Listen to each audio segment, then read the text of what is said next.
В этом году обладателем премии Сахарова, выдаваемой Европейским парламентом борцам за свободу и права человека, стал уйгурский ученый Ильхам Тохти, находящийся в китайской тюрьме.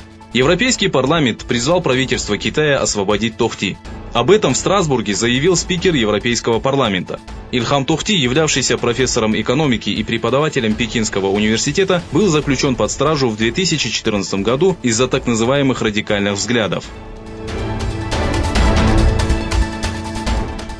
Пропал без вести уйгурский студент, высланный из Саудовской Аравии в Египет. Согласно имеющейся информации, 23 сентября около часа ночи Садикулла Нурмемет, учащийся в Египте, выехал из Каира в Джидду для совершения малого паломничества. По прибытию в Джидду студент был взят под стражу полиции Саудовской Аравии, которая отправила его обратно в Египет из-за того, что он не похож на китайцев. Друзья студента сообщили, что после высылки в Египет Садикулла бесследно исчез. Помощник президента США Майк Пенс заявил, что Соединенные Штаты Америки поддерживают участников акций протеста в Гонконге. Вице-президент сосредоточил свое внимание на американо-китайских отношениях во время программы, организованной в честь дня основания Центра Уилсона в Вашингтоне.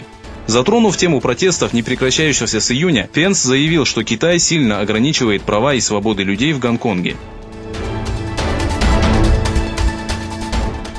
Зверства Китая против уйгурского народа не прекращаются. Выяснилось, что половина жителей поселка Эль-Мудун, расположенного в Кашгаре, была отправлена в концентрационные лагеря.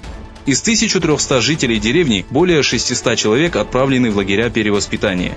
Поскольку в лагерях находится почти половина населения села, добывающего свое пропитание при помощи земледелия, обработка, посев и другие работы выполнялись государственными служащими и учащимися добровольцами.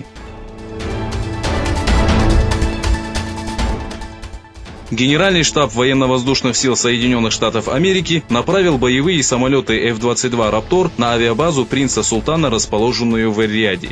С момента производства США не поставляли F-22 ни в одну страну.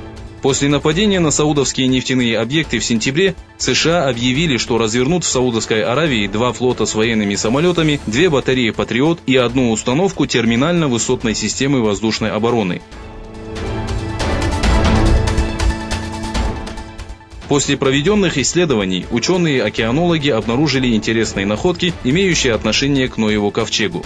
Ученые сообщили, что на побережье Черного моря были обнаружены останки по меньшей мере 600 кораблей, относящихся к 400 году до нашей эры. Эксперты утверждают, что эти находки могут содержать подробности о местонахождении Ноева ковчега. Специалисты сообщили, что исследование продолжается.